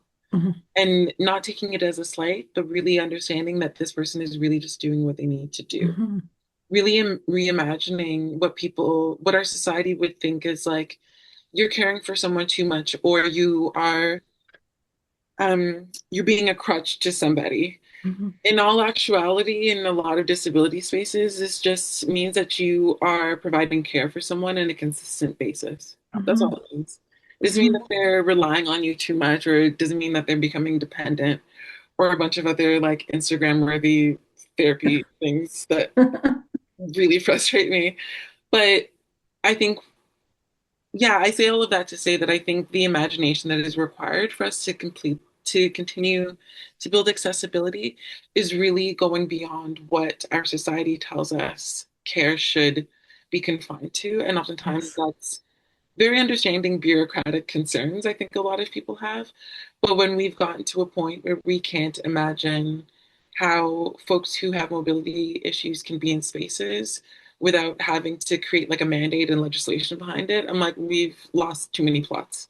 And And leave them in a room to wait for the fire person. you know what I mean? We're like, we need to have like ongoing conversations about having somebody who's using a mobility device on the ground floor instead of in the basement for the work that they need to do. Like this is how I want us to reimagine what care can be like.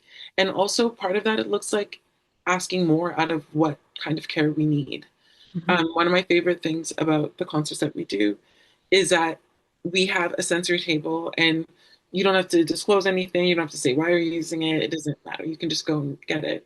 But inevitably, after every single concert, there's somebody who may not identify as being disabled or doesn't, their proximity to that is not as close as it is for a lot of people. And they always end up dropping off all of like the sensory supports. And they're like, so where can I get this online? Or like, where did you end up getting this? And that's what I mean, like the imagination of like, oh, I can actually use this. This actually met a need that I didn't even realize was there. And now that I've had that need met, I've realized I actually don't need to go without it. I'm not asking for too much to have it met. And I can actually meet that. And I can now ask for other people to meet it in a different way. That's the imagination that I'm thinking about. And then that goes into like, oh, well, if I need that, then like, of course, other people are going to need that. And how can we just continue building that? Yeah, go ahead. I created courses at OISE, U of T, the education faculty there, on accessibility and neuroaffirming classrooms. And one of the purposes was, I'm not going to teach about diagnoses in isolation. It's like, how do we all exist together? And one of the things that I did was every class, I taught a different accessibility tool and said, try it, see if it works for you.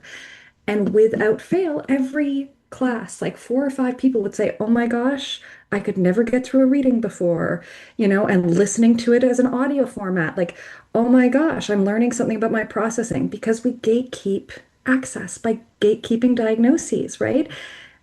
It's like one of the things I was thinking when I created the courses was just like, it is hard to enact different than you have experienced, right? Which is why we have so many problems, I think, in education, but also other spaces. So it was like, we actually have to experience different and become aware of other possibilities and imagine those together. So same kind of thing that you're talking about, which makes me so happy. Like that imagining is so, so important. I still love these challenges, and I'm going to bring up the intersectionality, and I've used this example before. I was with a person I'd met that morning in a different city. We were about to do a documentary, and I was talking about the Sheldon, and I sort of said, and this person, it was an autistic show, did you connect with Sheldon? And they turned around and said, I'm a black woman. No. And it was like, boom, smack in my face, because I hadn't,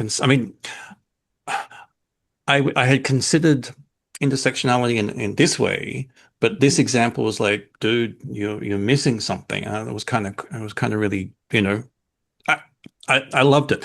I talked about also the recognition of my cultural background is a certain shallow intersectionality. But I love still pointing it out to people that stop assuming I would lived what you did as you grew up in Canada in the 80s. I wasn't here. I was in Australia, and we don't have the same television shows. We don't have the same food, same things. And how often that has happened to me. And the last thing, I'm building we're creating an inclusive orchestra. We're trying to be the first inclusive orchestra in Canada. And it came from the fact that one, obviously, autistic artistic director. Wow. That's hard to say. An artistic director. We have many disabilities in the orchestra, some visible, some invisible. But the one that kept coming to me, which was the beautiful and horrific invisible disability, was we are forced to perform in churches because that's our only place in this area. And there are several, including me, that have very traumatic church experiences. And still, 10 years after the fact that happened to me, almost 10 years, every time I walk into a church, there is this apprehension, and I cannot escape it because I don't have a choice. The only performance venues that we have in this area are churches, and that is something that is something we don't think about in inclusivity quite often. Again, we're good with the visibles. We're getting better with the invisibles, but that level of invisibility doesn't. I mean, your question about how do we make a space less traumatic for someone with PTSD? I can't answer that one. I'm hoping that the spaces that I'm using when I'm creating are not triggering, but it's something that I don't actively think about. It hasn't been raised enough, and I should be thinking about perhaps a bit more. Other than But the we also churches. don't know, right? Because we're all wearing these invisible backpacks. We don't know what people are carrying in with them, and not everyone is going to feel safe to talk about it either, right? And all we can do, I think, is try to create those spaces where people feel like they can suggest and co-create and do our best to anticipate. Absolutely. I also think to your point, Bruce, I also think, especially around the church, like I grew up Catholic and Me too. like churches are like, but I think also to your point, I think if we culturally, especially in a place like Canada, and I'm using that term very specifically, I think if we were palpably honest about the history of certain institutions, we would also, therefore, I think inevitably we would build in an understanding of like, oh, access can also look like let's not have a performance in a church, or let's not have an event in a church, or let's not rehearse there, because we culturally understand and have been honest about the history of what churches have done regardless. And you don't And need how to many people? Yeah. exactly. Like these are, I think that's also one of the things that like, thank you for both of you for sharing that, because it gets me really thinking about like, how are the ways that we can attend to creating more accessible spaces for folks who've experienced trauma? How is that connected to us being more honest about the cultural and historical impacts of a lot of these institutions, and then addressing those things and not acting as though these places are just like Neutral. completely apolitical. They're not Yeah. neutral. Exactly. They're not neutral. They hold so much like memory, and acknowledging that like if those institutions continue to exist today, their legacy and the impact of it continue to exist. So how can we reimagine what it means to have a venue? Can we reimagine what it means to disclose where the venue is going to be, and letting people know upfront, this is where we will be having this event. We completely understand for various reasons, but these are like, and I'm just sort of thinking about like, wow, if somebody disclosed that to me, I'd be like, cool, I'm not going, but I got y'all at the next event. Like, these are really important things that people can like do, but it, like I mentioned, and like we've mentioned throughout this conversation, it really does require like you to reimagine what engaging with the world around you really means, and constantly like pushing out the framework from your own, and like always troubling and problematizing your own framework and how it may not work for a lot of other people as well. Yeah. We're We're all going limited. through I'm going to say the musical field. It comes from classical straight away, but there is a documentary. It's been released by Lara St. John, which is making rounds around the world. Cara, do you know the documentary? Nope. Kalyce, do you know? I'm terrible with names though, so maybe I do. So this is a documentary about a woman who was sexually abused in the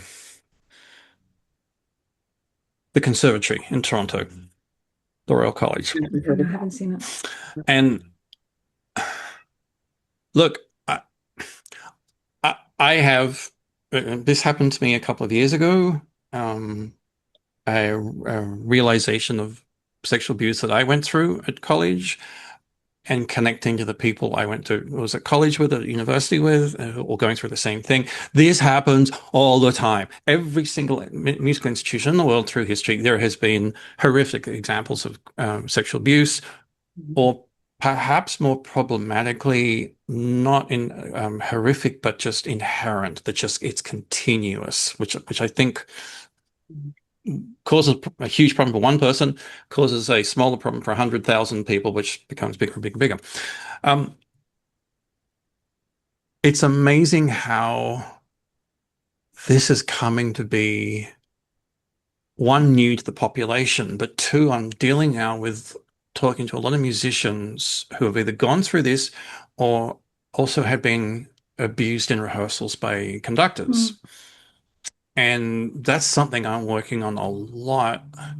The inclusion, that's the bit of trauma I can handle because I've been working with it. I kind of recognize, how do we make the orchestra a safe space for people who've gone through that? And easy for me, it's a modeling perspective. It's just like, I gave a presentation in February where people came up to me and said, I've never come across a conductor who said that. Because I said, for instance, if somebody doesn't come to rehearsal, I don't care.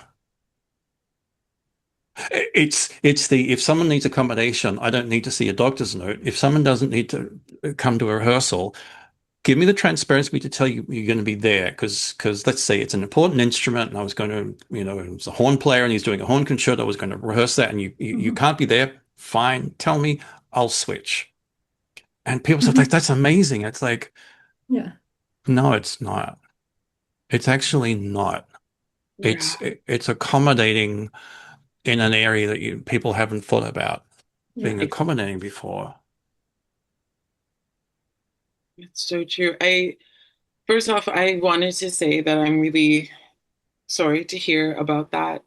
And it's incredibly violent, and the fact that it's such a monotonous thing across, and so many people have that experience. So common. Yeah. Is like really, it's not disheartening. It's like, it makes me incredibly angry, to be completely frank. And this is also what I mean when I say that, like, so much of how we need to reimagine these spaces is also with the transparency and honesty of being honest about what these spaces are like.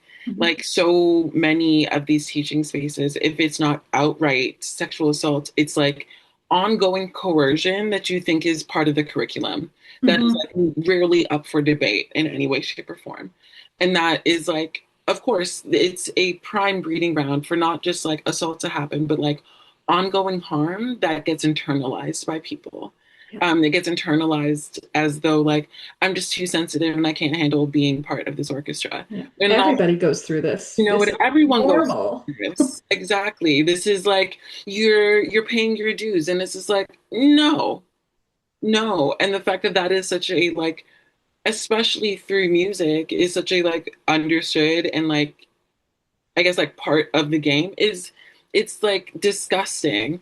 And this is also when I'm thinking about accessibility, I'm also thinking about it insofar as this, right? Like, how many ways has this culture made participating in music inaccessible for people who have wanted to participate, but also inaccessible for people who've been participating and have had to make very informed decisions on why they can't do it anymore, right? I need to point out, and you two will know this. This isn't a music only problem. I have similar experiences with my theatre friends. As someone who works in theatre, absolutely. Yeah, I went to theatre school. Definitely saw some things, and I'm glad I said that, because it's also bringing up an inclusive space I haven't been thinking about. I've been thinking about the rehearsal room as an inclusive space. I've been doing a lot of work myself talking to people. But even articulating the leadership that I'm showing as the conductor in most of these games, certainly as the artistic director, how important that is for me to be transparent about what I'm doing and why, and to be open for somebody to be needing an accommodation that I haven't even been considering yet because I don't understand I haven't thought about their background. Haven't experienced the background, but this is a space for you to ask for this. Having that feedback mechanism, the loop. And we have a confounding problem, which is the dual needs. There is also a recognition of a certain musical expectation that is required to be pumped in the orchestra, and people have actually criticized me saying, well, why aren't you letting like absolute beginners in? It's like, well, because we actually have a music standard. We are like raising the music standard. It's not professional. I don't want a professional orchestra here, but there is a conflicting needs. Yes, there is a need of a certain musical standard, but also very flexible, which annoys some of the other members of the orchestra, but that's okay. They'll be all right. If anyone can handle it, it's you. And the thing is, the annoyance from the stick in the mud people is completely outweighed by the enjoyment the people who are coming in, but also the audience. Mm-hmm. The audience knows that a person is struggling with an instrument, but is still being part of an ensemble, and it's not. They're not judging it as a disaster, even though a professional, informed musician would. Mm-hmm. And look, there's still a little. There's still a little. I am a professional musician. There is still an expectation I have of myself, and I expect if I'm performing with professional musicians, I expect that level. Releasing that for these more community amateur stuff, it's still hard. It's still, oh God, that's out of tune. It still goes through my head, but there's a greater good. But again, this is bringing it back to accessibility. If we think about opportunity, if we think about who in elementary school gets private music lessons, who, like is able to audition to get into an arts high school, right? Because they've had these lessons, and then who is not? Like it comes down to wealth. It comes down often to whiteness, to people who have university educated parents who like these spaces become increasingly exclusionary. So we have to also create mechanisms that, dismantle that part, right? Yeah, it's like really about how do we attend to a past that we can't undo because of systemic and institutional violence, and how do we now attend to that lack of access? Mm-hmm. And like, I'm not a musician, but I do think there's something very powerful about like, for me, even as a theater practitioner, not writing a short play, and it's not for like classical theater actors, and having people in the community say, I actually am really trying to find my voice and I need something. I need to like be part of something. Mm-hmm.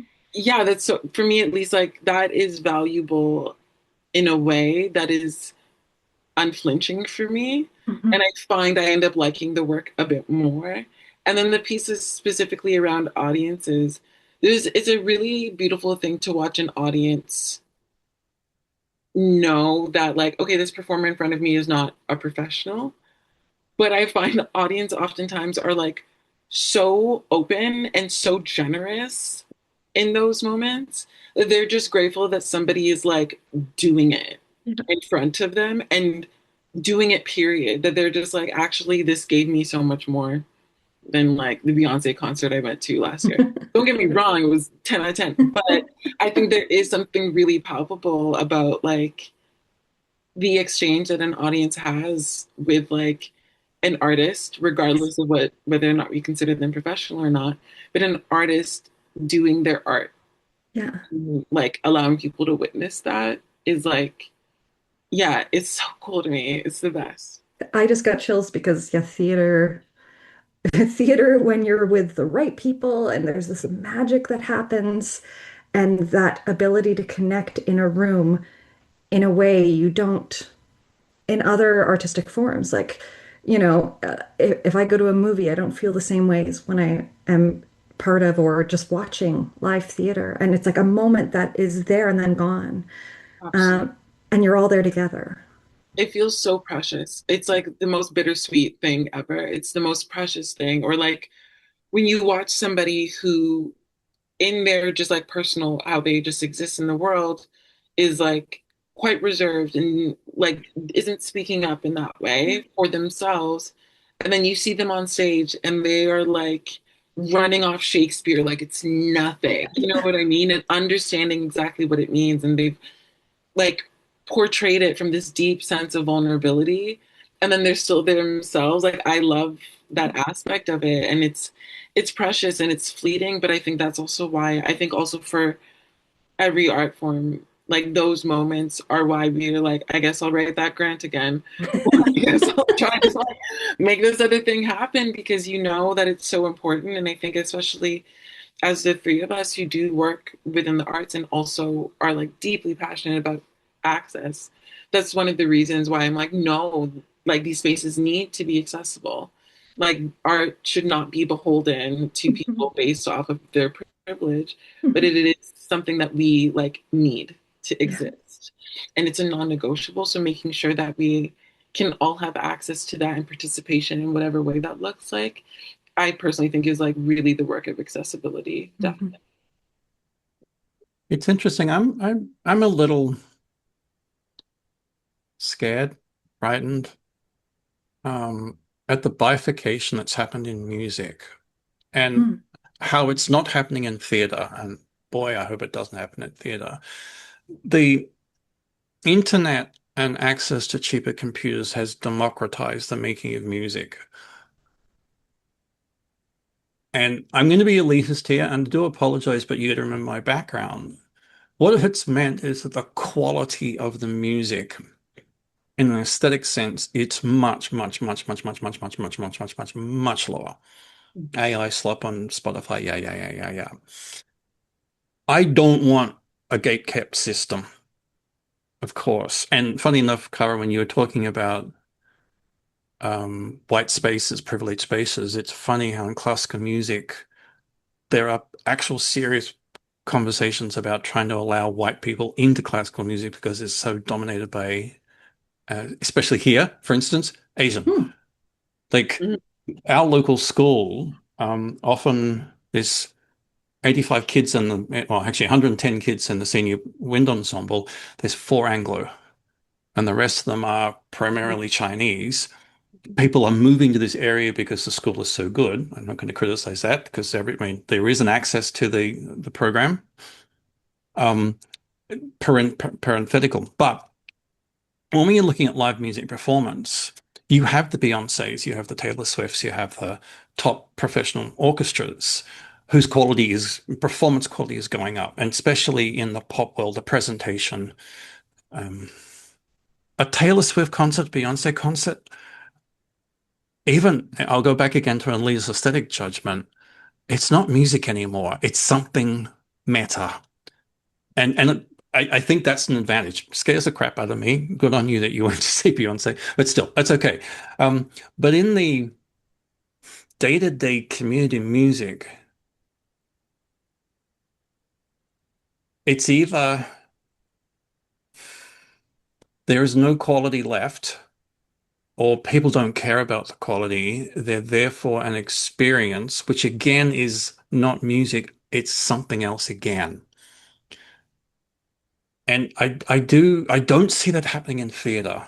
People can go to a local amateur theater company and it's not professional. The sets are not, sets may be falling down and Hopefully people not. the costume and that's not the point. it's a bunch of people doing something they enjoy. It's usually a bunch of friends watching what they're doing, and everybody's getting a positive experience from it. And then you go to a more professional theatre company, which may be Shakespeare in the Park, which has no sets. It's just people who live that language and can bring the characters, and people are connecting to it. That exists as well. And there's of course all the bits in the middle. The majority of theatre, I think, in Canada is like semi-pro, not quite professional, but certainly slightly above the average. That's not what I'm seeing in music. And I kind of, is it because music has now become so produced by people in their own living rooms, bedrooms? Auto tune and AI, right? It has. Yeah, I think that's definitely played a huge part. I also think, yeah, there's also monotony to like what people think is good music, right? Like it's become such a monolith. And I think part of me wants to say like it's technology, but like some of my favorite music has been produced by like a 17-year-old in like 2006 on their like SoundCloud, right? On a garage band. Yeah. So I think it's also like, and I'm saying this as somebody who doesn't play music, but who like loves music. It really is like an oversaturation of like trying to get one sound, and everyone tries to like pump that out. And it's like, how close can you get to this sound? And how good can you make it sound, right? Whereas for me, at least, when I think about theater, as much as like I'm sure that there are people using AI to write their scripts and a bunch of other things, in theater, there's a very real way that will be like, that's not good. Yeah, yeah. You try to do it like this person, and that's not good. So, like, what's permissible looks so different. And sometimes we will give more permission to like a script that's not that great, that needs some work, that needs like at least a week with a dramaturge. Me personally, I will give that person so much more credit than someone trying to like reformulate and build a script by numbers because it would fit like the thing that's in now. So I don't know. I think for me that's a huge thing, but I will absolutely agree with you, Bruce. As someone who like grew up listening to like music in my home constantly and then like getting a library card and I was like on my way and I could listen to whatever I wanted. There's like something tangible about music that is like not the same across genres. Um, and I think for me, I'm just like, I wonder what it is. I don't know if anybody else has caught on, but I can't stop listening to disco because that feels like what it should feel like. But I can't, I have a hard time listening to anything that's like quite new. Yeah, yeah. Now, well, and then also I think, okay, with theater, when I go see theater, I usually want to see something that I'm going to enjoy. With Absolutely. music, I can listen to something and recognize it as not the world's best music. Like, I have a penchant for really cheesy 80s songs. But what do I love musically would be like Ella Fitzgerald. Like, I love like that era of jazz. I just the musicality. But sometimes it's like sometimes I'll watch reality TV because I just need an easy access point. I don't know. But I wouldn't recommend reality TV to most people. Like I have my deep shows as well. So I think like people might listen differently to different types of music. Anyway, this is a whole other topic. I, Another. I totally get it. I also think that like people don't regard music in the same way. I think that is something for me that I noticed. Like Mhm. the first time I heard Billie Holiday, I was like, oh, this is like what pen to paper is supposed to be like. This is Yes. what music is supposed to feel like. And like trying to find that is not the same. Like you're just not gonna Yeah. find it. Yeah. And I would be lying if I said I didn't have grief around that to a certain degree. Because there's like something about like listening to a piece that you've heard for the first time that really moves you. Yes. And like, it's not to say that that sort of passion and intensity can't be done again. But for me, at least, as someone who listens to the kind of music that I listen to, it doesn't sound like musicians. It doesn't sound like the singers are musicians. Mhm. Like there's something to lose. Mhm. It feels like I have to complete this record. Mm-hmm. And of course, it's like wildly different circumstances, but I do think that like for me at least, I can like feel it, and there is that exchange. And I think what has changed for me is like the density of that exchange doesn't feel the same Mm-hmm. with regards to music currently. You're right in my domain now, and like because I know you two in enough to go, this will be a really interesting conversation. Let's not continue on the music thing much as it's interesting because yeah. I'm also looking at We should wrap up. we should wrap up. Thank you so much. I had a really wonderful time. I'm going to be gushing to my partner about this, but it was really, really wonderful. And I felt so welcomed and so heard. And I'm really grateful to both of you for the work that you do. And like in your own ways, you all have like given me a lot of grounding for navigating being autistic and doing this work. So thank you so much. Thank you for being here, and I'm looking forward to more conversations informally off this platform with you. Absolutely. Definitely. I'm really looking forward to that. I just love you both, so thank you. Yeah, love you too, Bruce. Thank you. Love you too, Bruce. Same to you. Love you too, Cara. Thank you both so much. All right. Take care, everyone. Take care. Bye, everyone. Bye.